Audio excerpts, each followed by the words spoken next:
Hey everybody, I was here feeding the native tank and I saw some leaves rustling around and I looked over. There was a crayfish coming up from underneath that piece of woodwork in the back. So I thought I would grab my camera and get some video.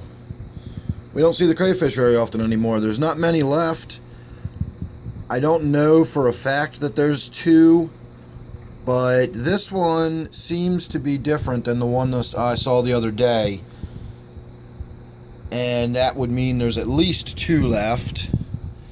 And let's see, the one I saw the other day was down in that little cave right there, and I don't see any trace of it at the moment.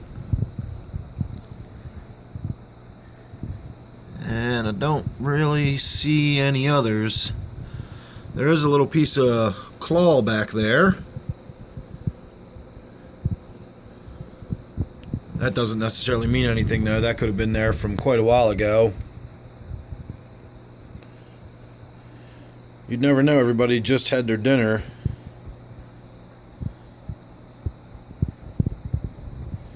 So I was thinking about this tank the other day, the more I'm looking at it.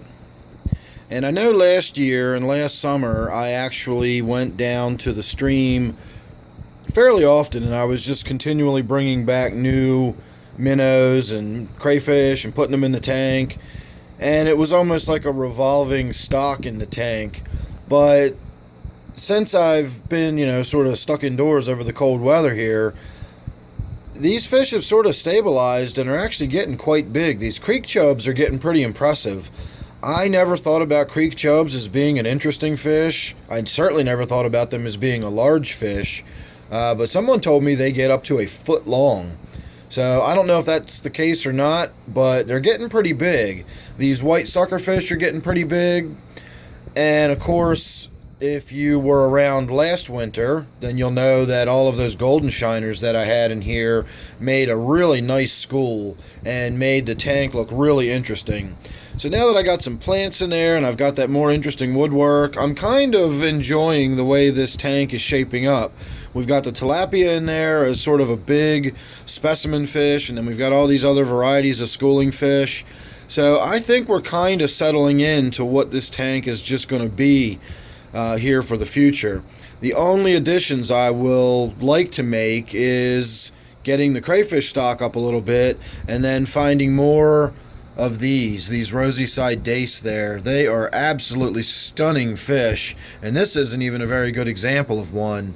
That might be a female. The males have a bright blue and red stripe down their side. They're really, really pretty fish.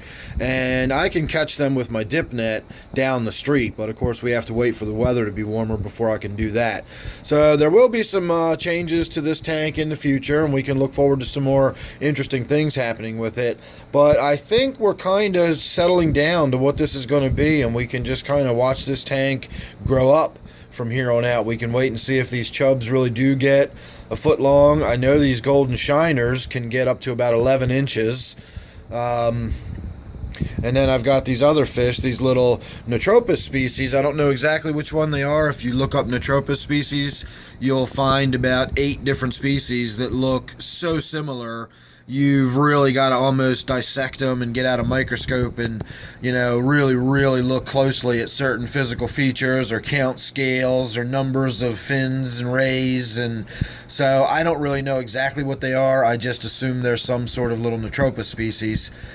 And, I think that's about it. I think we're going to be able to settle in and just call this the tank.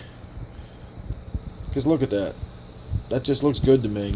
I'm finally happy with the way this tank's settling in. So there you go. I just wanted to get a little bit of look of that crayfish while it was out. I can still see it. We'll try to zoom in one last time, see if there's enough light down there to pick it up. You see his little face sticking out right there.